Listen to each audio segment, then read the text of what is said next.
So like I'd mentioned earlier, we are partnering with the Nigerian Communications Commission on the occasion of the Safer Internet Day to deliver this event.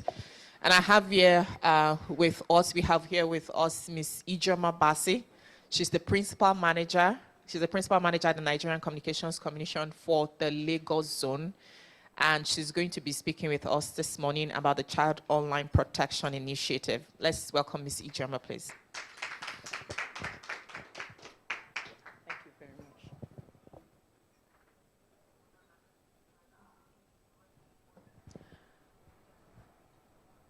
Is it morning or afternoon? Good morning, everyone. It's still morning. Good morning. I hope we're enjoying the program so far. I'm here representing the NCC, Nigerian Communications Commission, but I'm also learning as a parent of children myself. And as an auntie to young children, I'm also learning. So irrespective of our different positions, you might be single, you might be a grandparent, you are learning, because there's information here that's useful to us all. Thank you very much for having me here today. Thank you for taking the time to listen.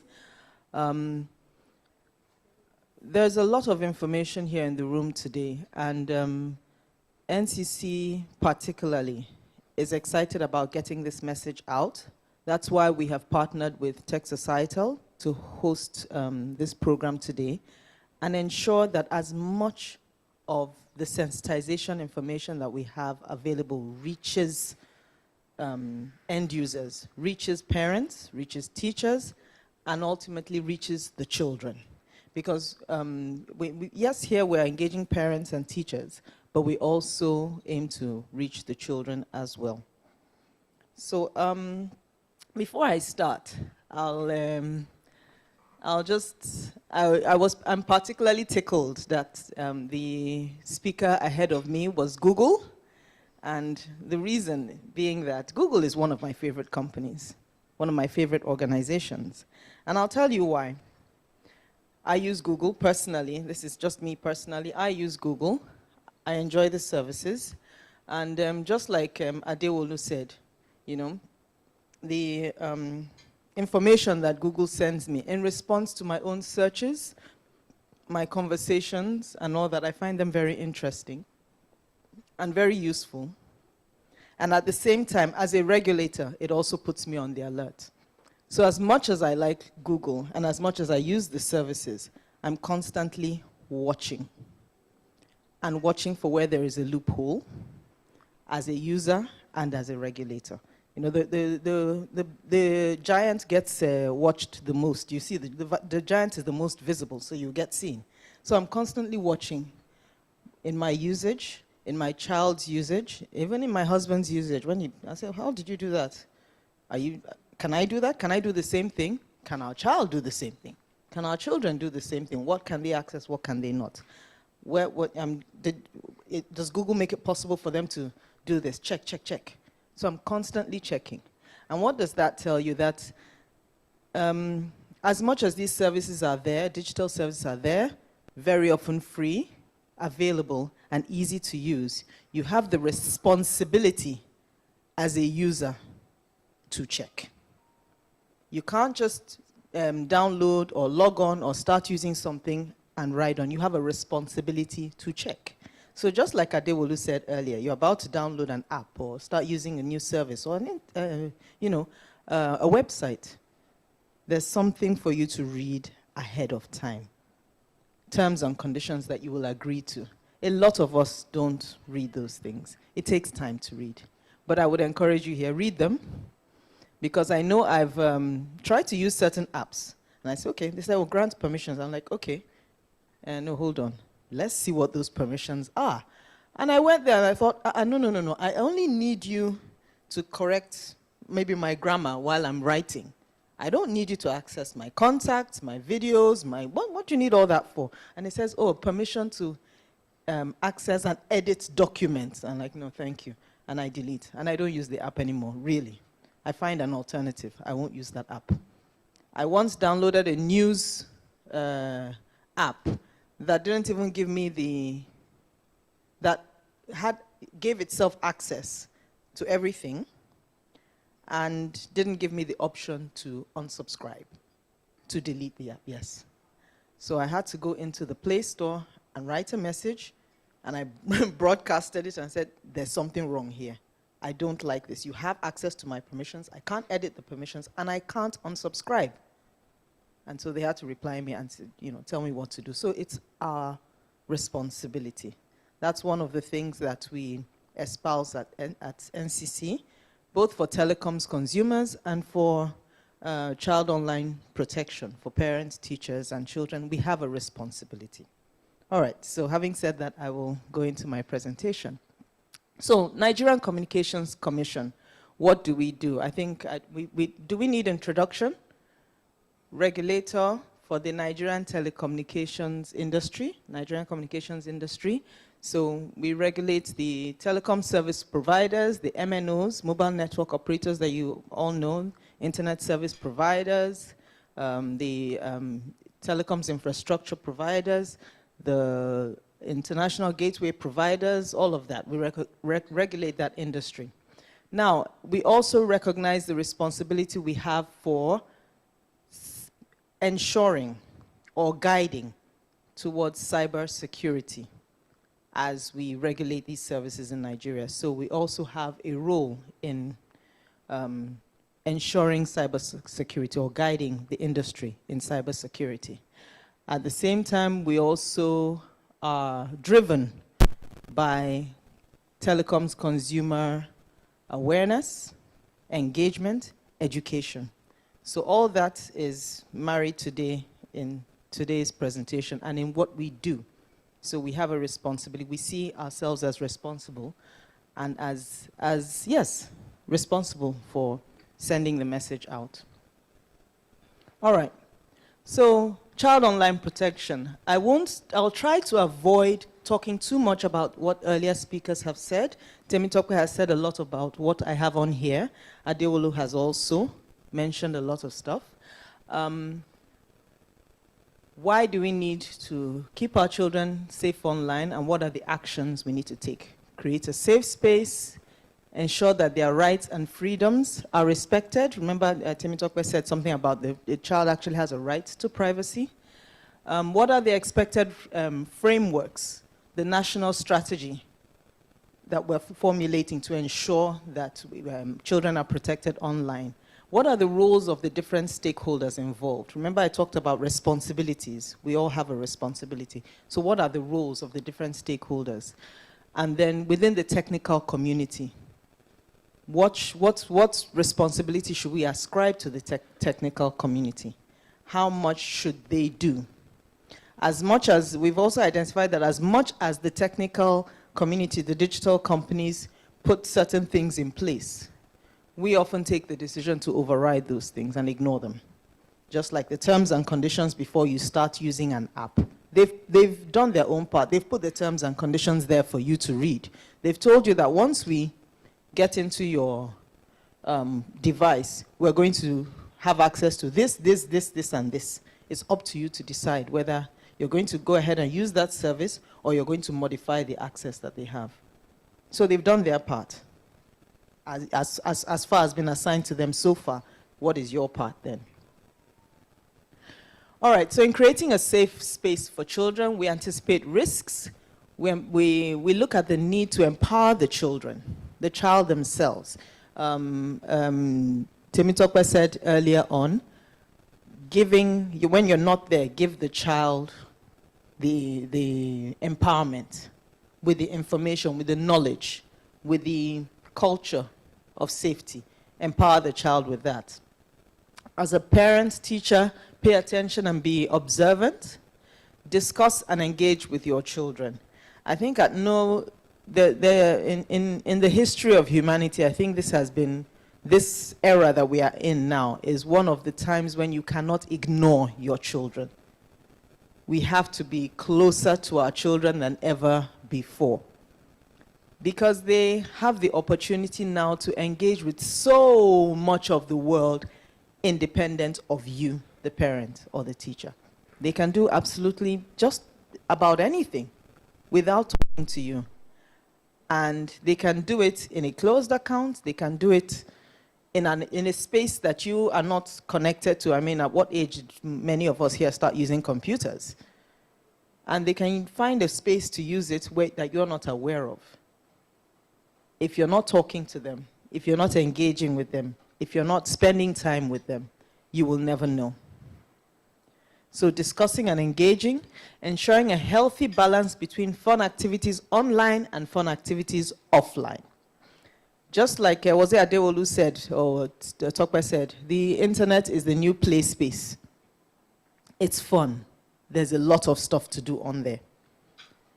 But then what happens to running around in the playground, riding your bicycle, playing football, playing basketball, playing 10-10? You know?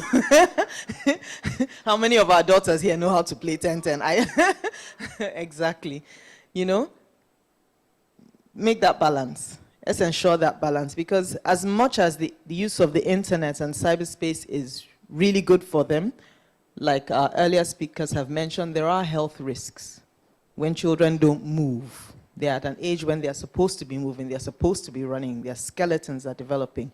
We have cases of teenagers and preteens developing scoliosis that maybe they were not, that was not in their genetics or anything. Why? Because they're constantly hunched over a device. You know, I was talking to an orthopedic surgeon the other day, and he said it's rampant now. There's a lot of cases. There are a lot of cases of teenagers hunching over, and it's usually because they're spending time hunching over a device. Okay. Model good behavior. Temitope talked about this in our own use of social media. Okay, so we see those skits online where the mother is flipping her phone, playing with her phone. She took the child to the playground, but she's sitting on the park bench and she's on her phone while the child is running up and down. You know, we see skits like that all the time. You're not conscious of your environment. How do you model to your child to be conscious of their environment when you're constantly, you know, in one device? Like she said earlier, timeout. When you give your children a timeout, do you have a timeout? I know there was one day I was trying to respond to a work email. I had finished making dinner. Dinner was on the table. Let's eat. And I still picked up my phone because I had been in the middle of replying a work email that came in late and I needed to respond to.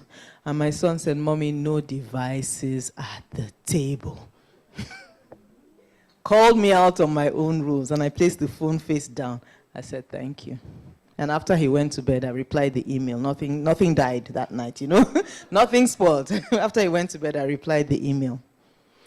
So using parental controls and safe search options, that's also critical in maintaining a safe space for children online. So if you see these, and does any of this have to do with the tech companies?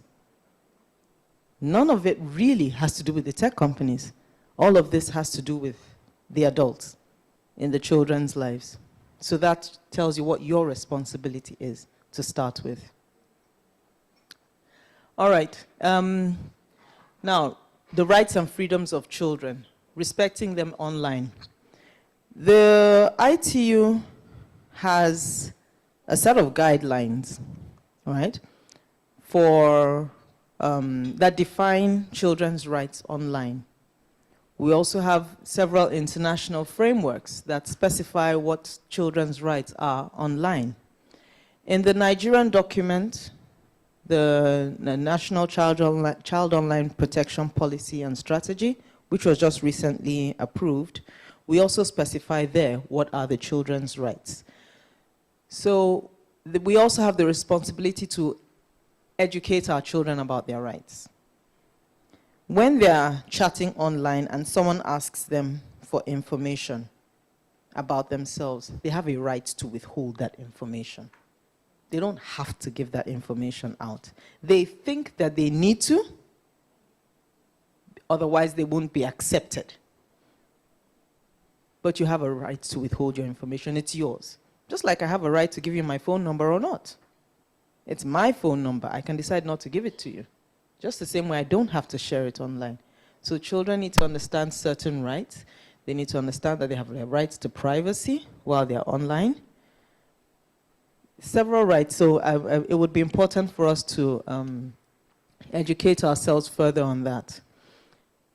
Service and platform providers should ensure appropriate apps for children, that those apps are accessible based on their ages. So my earlier speaker has spoken to that already. You have restrictions for the age 13 when they register at first. You have restrictions for below 13. You have restrictions up until when they get to 18. So apps are designed and restrictions placed based on their age. Now, stakeholders should ensure that the rights and freedom in physical spaces should translate into rights online. This can be, I will tie this back to value system, essentially. What are your values? What do you teach your children is okay to do in physical space? Whatever you take a stand on and say this is what you are allowed to do and what you are not allowed to do in the physical space, then take the same stand in the virtual space. So if you're not allowed to insult somebody in the physical space, you cannot insult somebody online. When I go on Twitter, Nigerian Twitter is unbelievable. Unbelievable. Even I, as an adult, I am shocked when I'm on Twitter. I just, after some time, I'm like, I can't do this anymore. It's too much, you know? And I think, when did people get so rude? When did people get so rude? What makes it okay to call somebody names behind a device screen? How is it okay? If we were all together in this room, would you call me those names? So I determined that a lot of people who do that are either ill-mannered, badly brought up, or cowards. You can't talk to me physically. What gives you the right to talk to me, you know? But then, you know, it's, it can be a tricky situation. You could find somebody whose parents did their work, gave them all the right values, and they still go to Twitter and feel like they can do whatever because nobody is watching.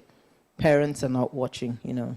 God doesn't strike us dead with lightning when we do things wrong. So, you know, it's fine. I can just be me, do me. You know, this is how I feel. This is my truth. So, you know. But is that all right? If we teach our children that what is not all right in the physical space, don't take it online. If it's not okay, and we have taught you that your body is private and that you don't allow strangers near certain parts of your body, handshake, that's it. You don't allow people to see certain parts of your body physically because they are special and private to you. And we take our stand on that and we maintain, and we make them comfortable in their own skin too. Teach them the same thing about online. It's not okay to take pictures, videos of your nude body and share them online. There's nothing that makes it okay. Absolutely nothing. Now, government's endeavoring to put in place policies, frameworks, and guidelines. Now, that's something that's NCC's role, essentially. That's what we've taken up. Not NCC's role only not only NCC in Nigeria, but NCC has identified our own responsibility within that space. We also have the responsibility of our governing ministry, the responsibility of education, the Ministry of Education, the responsibility of other government organizations in there as well. But we've taken the step forward with our own responsibility to ensure that we have the frameworks, the policies, whatever it takes to guide the industry, to guide users of the internet in ensuring safety for children online. And then children being aware, this ties into the top. When there is an infraction, when their rights have been violated, how can they report? Who should they talk to? Of course, first and foremost, we always say a parent, a teacher, or the trusted adult. Adult. Trusted, you know. who is trusted? Well, we leave that to the family setting, who you decide is the trusted adult. Okay. Now, NCC, now what have we done in terms of the frameworks I spoke about earlier? The ITU 2020 guidelines, you can find that on NCC's website. You can also find that on the ITU's website. We localized them, and we translated them into Nigerian languages to make them accessible for all Nigerians. Now, Chapter 6 of the Nigerian National Cybersecurity Policy and Strategy highlights plans for a national child online safety awareness campaign. We're working under that as well. We're tapping from that to ensure we reach out as far as possible to our stakeholder groups, being parents, teachers, and children, to send the message of online safety. Now, in 2022, the Honorable Minister of Communications and Digital Economy saw the need to have a national policy document that sort of brings together all the stakeholders in government, in private practice, in the tech space, the users, the enablers, into one policy strategy to work together to define child online protection in Nigeria, and to ensure that we drive it and that it has the desired impact, and ensures that in Nigeria we have a safe online space for children. And so a committee was set up and to develop this document, the National Child Online Protection Policy and Strategy. That was in March of 2022. As of this year, on January 25th, 2023, the draft copy was approved by the Federal Executive Council. And that committee was headed by the NCC, coordinated by the NCC, and we're thankful that that document has now been approved. It's not yet publicly available online, but it soon will be published on our website. Now, it's a very, for those who were online yesterday,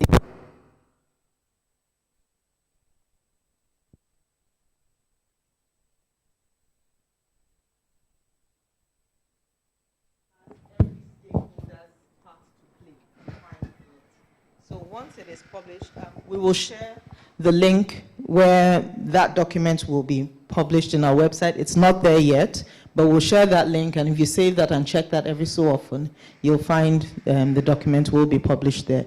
It defines everybody's input to child online protection. It's not one person's job. It's not NCC alone's job. It's not Google's job. It's not Tech Society's job. It's not the president's job.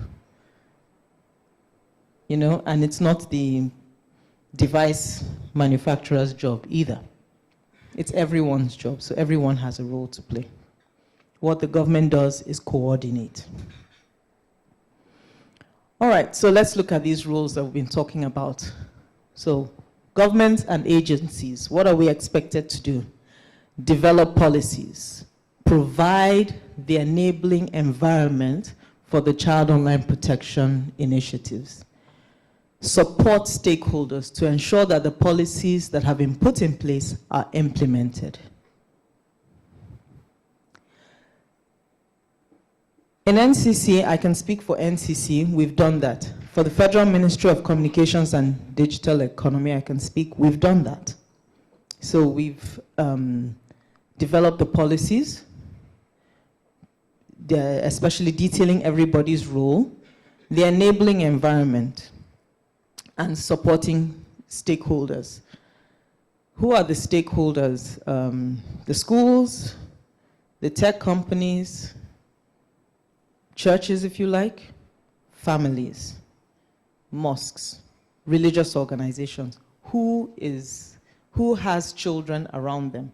Who deals with children in any way? Who sells a service to children? Is a stakeholder in this child online protection mission. So they have a role to play, and we are dedicated to supporting them. But we don't know who everybody is, okay? we often say, innovation can often run ahead of regulation. So wherever the innovation is happening, there's something that an organization is doing towards child online protection. And it ties in to what we have in place already. We're ready to support. Evidence today by us being here with Tech Societal. Round of applause for NCC if you don't mind. Thank you. The technical community, what's your role? Research, advise on emerging technical and non-technical risks. Let me reference Google again. Google has a very robust research, I can't even call it a department, division or a group or something. And they're constantly innovating. They're constantly looking for what can happen, checking.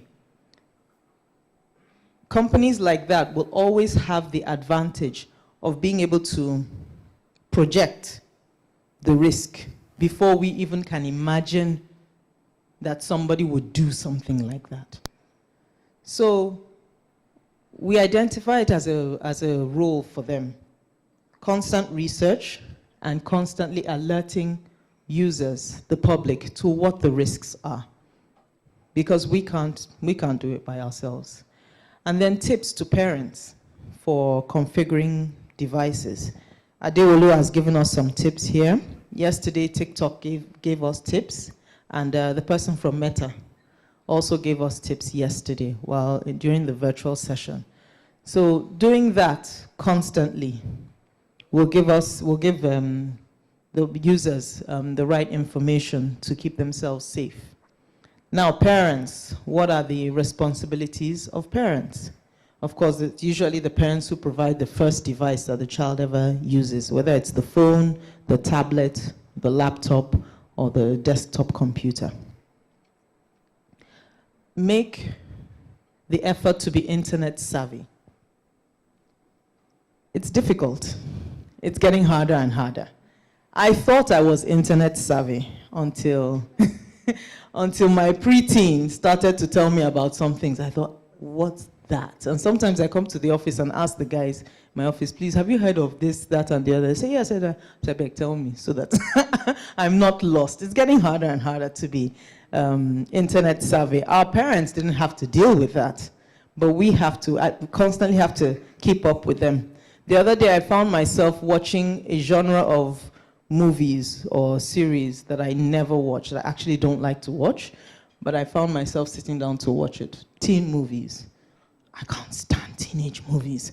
But I sat down to watch teenage movies recently. I started doing it recently. And why? I said, let me understand how they think. Because if I imagine that they're going to keep thinking the way I've trained them to think, I'm deceiving myself. When they get into their groups, when they get amongst themselves, this is a whole new ecosystem. So I'm not spying. I can't spy. You can't spy sufficiently, especially not without, causing some problem along the way. But if you can understand how they are thinking. So I try to do that. So making the effort to be internet savvy, providing an avenue to bond and build trust with children. It's a parent's responsibility. We can't leave it to anybody else. And then putting measures in place that restrict unlimited access to the internet. I was sharing earlier that, yes, personally, this is no recommendation to Google, but I use the Google Family Suite. And using it, I've set parental controls for my child's devices, for my child's accounts and device, such that there's very little he can do without my permission. There are some things he can do, but those things are not harmful. Now, until such a time as some criminal element finds a way to make even those innocent things harmful, at least for now, where we stand, I've made a reasonably safe environment. So that is the parent's job. Nobody else is going to do it for you. My colleague uses, I think, the Apple Suite, and so he uses that to make the environment safe for his children. I have another colleague who told me she uses the Microsoft, the Windows or something. There's a Windows or Microsoft suite for child online protection. So you can link your entire family, all your devices, husband, wife, children, and keep them safe. So that's the parent's job. Teachers and educators is a long list. So age-appropriate education and learning platforms. This is critical. The pandemic, as earlier speakers have referenced, threw us into a sphere that we were, hitherto not used to, connecting with children online. So we just said, what are the available platforms? Start using. Let's do Zoom, let's use this. I'm not demarketing or promoting any platform. But we all did that without first asking the questions. Is this thing safe for children? What are the risks? We didn't know. And the schools especially, who had to bring the children onto this space, you call the IT guy, the IT consultant, set it up, and let's go, because we have to continue school. In my own personal experience, my child's school at the time set up the email system for the children, set up the meeting platforms, all of that, where to submit your assignments and everything. And one day, while using my child's laptop, I just thought, should it really be this easy for me to do this on his laptop? Shouldn't there be a restriction? Well, I didn't at the time understand how much of a restriction there could be. So I used the laptop, shut it down. I logged in to use it and logged out and closed that so that he can access what I went to use it for. But I kept wondering, how come it's so easy for me to use his device? And one day I, went into his own, logged into his own email, opened the browser, and I was able to access just about anything I wanted to. I wasn't quite sure. Like, shouldn't there be a restriction? Left it, I just kept doing the physical checks. Thankful to the physical checks I kept doing. One day he got an email from LinkedIn and said, "Welcome to LinkedIn." I said, "How? How did you register?" He said, "No, I got an advert. I saw an advert for LinkedIn, and I thought, they said it's." I said, "But how did you register? What email address did you use?" And he said, my school email. I used my school email. At the time, my husband and I hadn't decided to set up a personal email for him because he didn't need one. All you needed it for was school. And I said, okay, you used your school email to set up LinkedIn. Thank God it was LinkedIn. And I opened up the LinkedIn, read what was there. There was nothing dangerous, nothing harmful.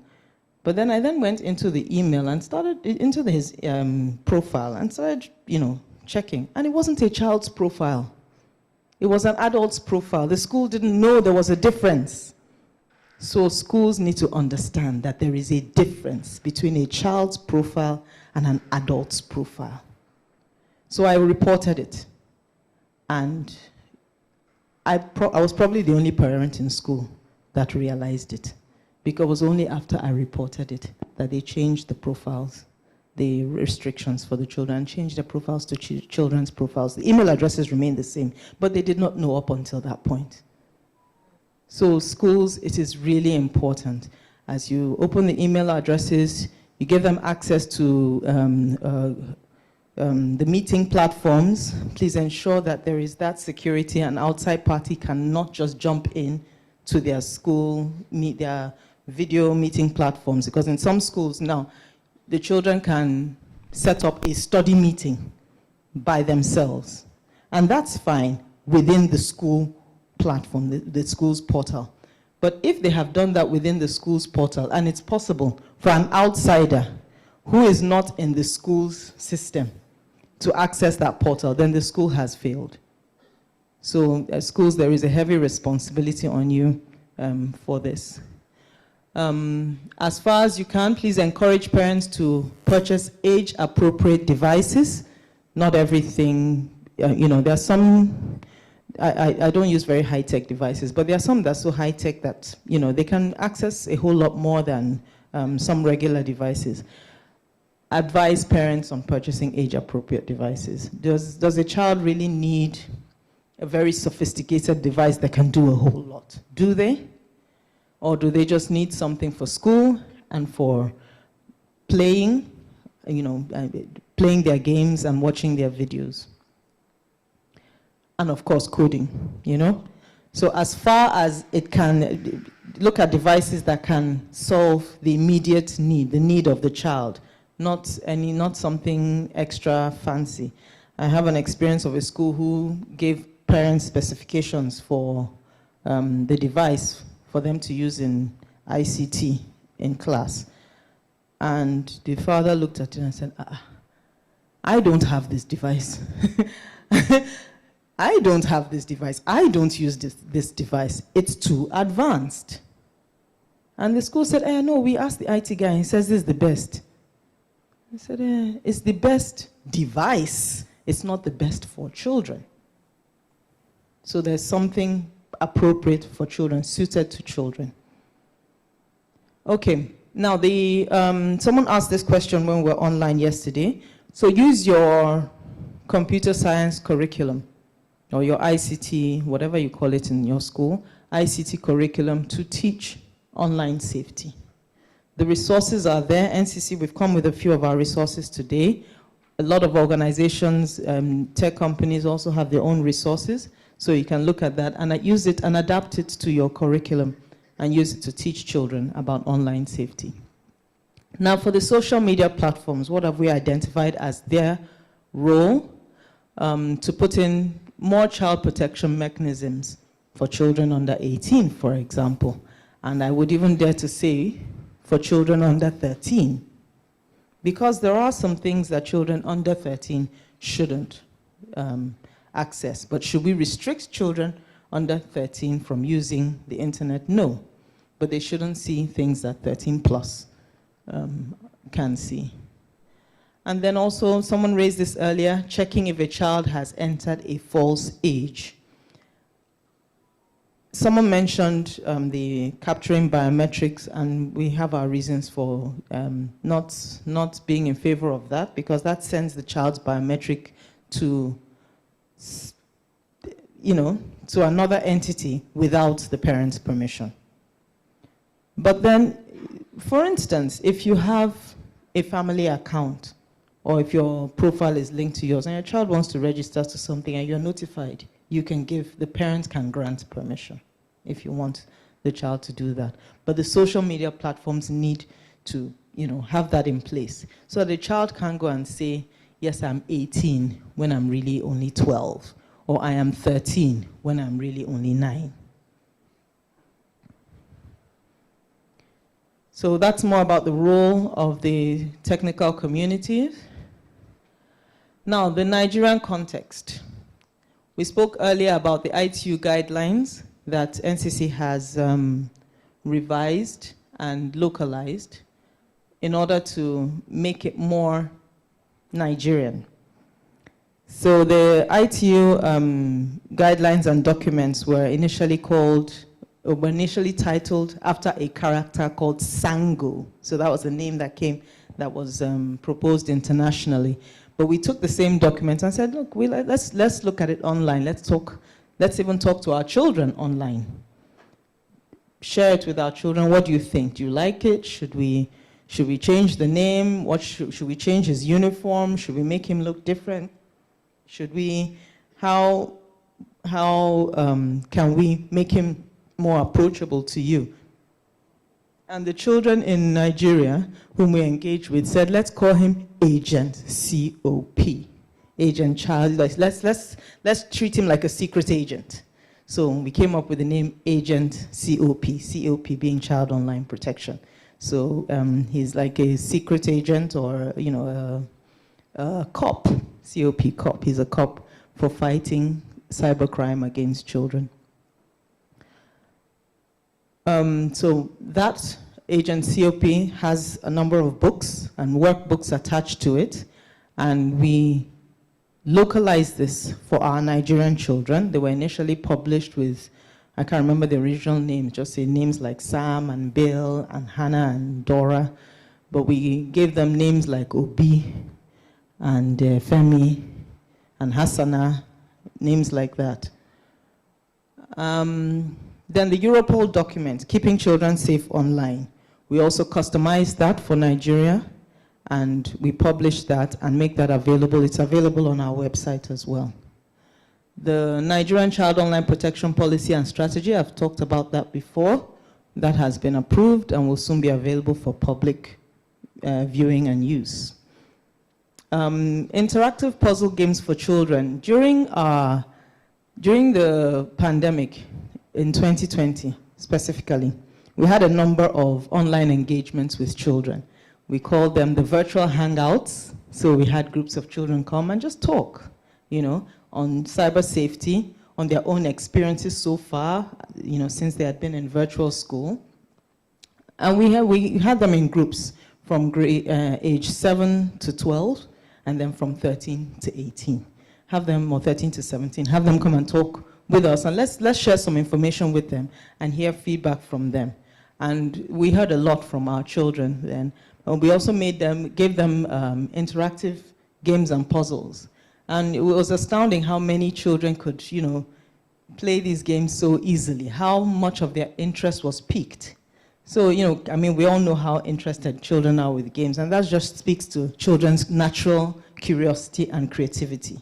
So every so often we do that during our virtual engagement with children to keep them engaged. The Child Online Protection booklets also have a little bit of but written games for children to engage with. Then strategic partnering and engagement. Part of NCC's strategic vision plan is to partner strategically and collaborate with other stakeholders who can, join us to drive home whatever message we are working with, or to achieve whatever project or program we're working on. And child online protection is no different. So we partner with other interested parties in order to engage the public on this. We have our child online protection complaint handles. So we have an email address for reporting child online protection crimes. So if a child has something to report, or parent or teacher has something to report, we have cop@ncc.gov.ng. It'll come in another slide. We also have our toll-free line, 622, which is an emergency number. It's toll-free, so it's free when you call it. You can report a cybercrime against children on there. So this is, I've spoken about the virtual hangout with children. So this is a sample of the booklet I was talking about, Agent COP. It has a workbook, it has a teacher's guide.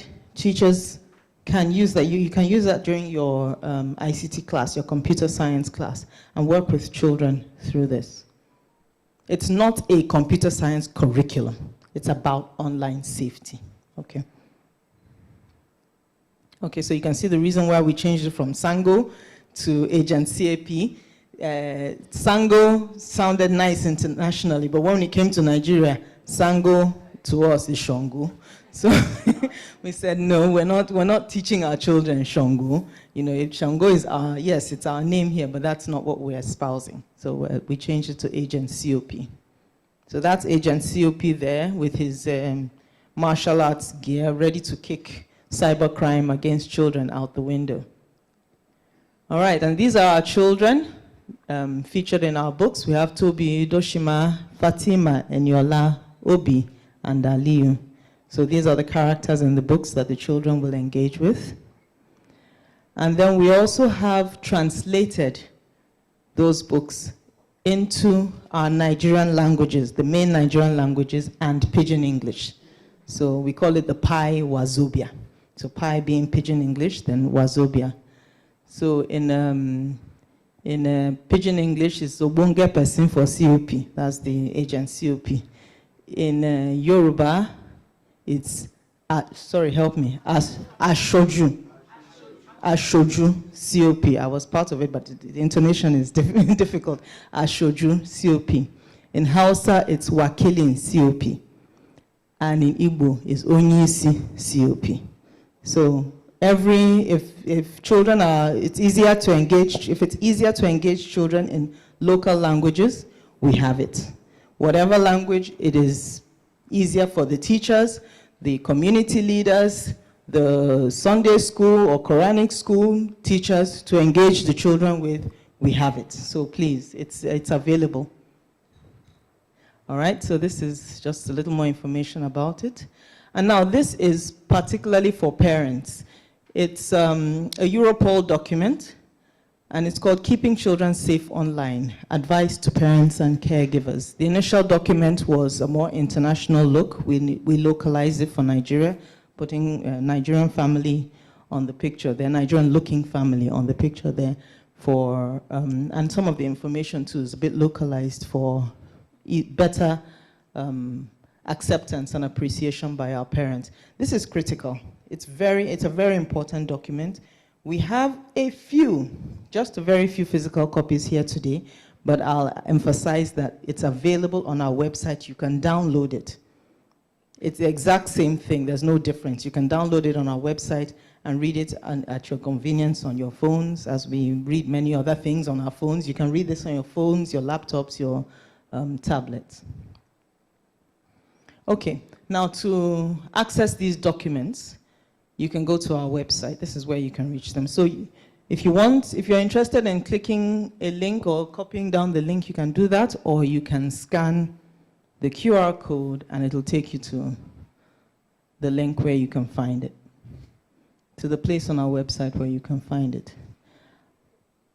We will come back to this. So let me move on, and then we'll display this a little later. Sorry. Okay. All right, so we talked about the Nigerian Child Online Protection Policy and Strategy document. It's been approved. It's a really rich and robust document. The Honorable Minister of Communications and Digital Economy said we couldn't do child online protection properly until we had a driving strategy document, a clearly defined policy document. And in March of 2022, he commissioned the committee to develop this document, and in less than a year, we have a document. And it'll soon be available, but it's very rich, very robust, and all-encompassing. Government, agencies, civil society, the academia, and the industry, the tech industry. They're all included there. All right, these are NCC complaint handles. So for people who want to complain about child online protection infractions, we have our 622, we have our cop@ncc.gov.ng. In conjunction with CC-YARA, we've also published their phone numbers, because we've worked with CC-YARA over time to partner on child online protection awareness and engagement. Then we have the NAPTIP as well. Nothing stops us from using the NAPTIP handles as well to report child online protection issues, especially where it concerns child trafficking. Especially where it concerns trafficking. Okay, and so we have their phone numbers, their toll-free line, and their email address on there. What are other initiatives that we've done? Sometimes it leaves me breathless how much work, how high speed we are, sort of, with child online protection. We're here today at this program, and at the same time, running consecutively in Abuja, we have an in-house training program for all of our staff members. So that is how critical. So we're breathless running with this child online protection thing.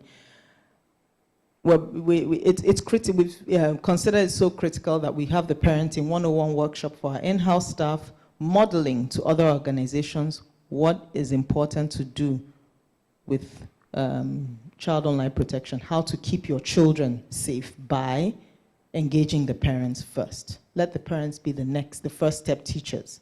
I can't go and teach every single child, but every single child, hopefully has a parent or a teacher or a trusted adult who can do this for them.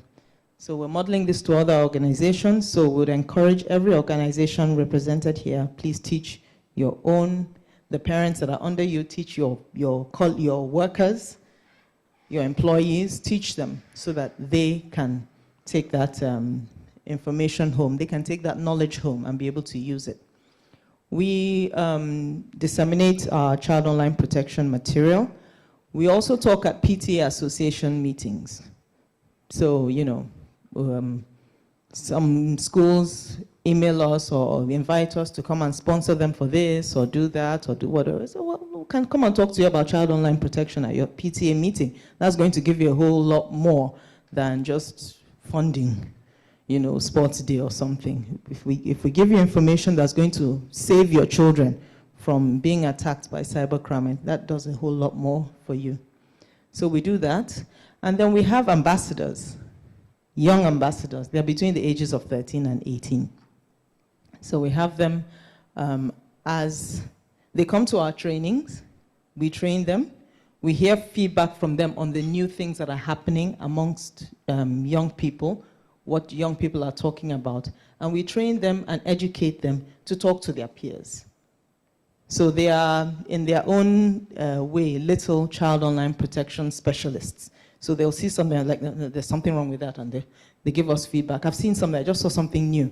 And for them, it's like anything you see and talk about is like an accolade to you.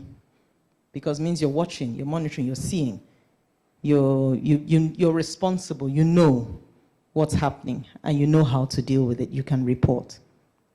So we have some child online protection ambassadors. We organized the maiden edition, Girls Can Code competition. We organized the maiden edition of that. And then with the Child Online Protection Agency in Ghana, we've been working with them, especially where it concerns the African Child Online Initiative. So we don't just work within Nigeria, we work with other countries to benchmark and make sure we're all doing sort of the same thing. We're sending the same message, and if there's anything we don't have and they have, we take from that. We also give them what we have, so that, someone mentioned earlier, one day our children will leave this jurisdiction and move into another jurisdiction. What will they meet there? If they go to Uganda, will it be the same protection as they have in Nigeria? If they go to Ghana, will it be the same protection as they have in Nigeria? Even just on a holiday visit, 1 week holiday visit, and the child is using a device in another African country. Let's say you've gone on holiday in another country, and they're using a device and there are no restrictions in that country. So that's something we've identified, and so we work with other countries as well to get the best for our own children here. These are the stakeholders, relevant stakeholders that we work with. Essentially, we welcome new partners who are dedicated, focused, serious about sending out the child online protection message. And that is our presentation from NCC. Thank you very much for listening.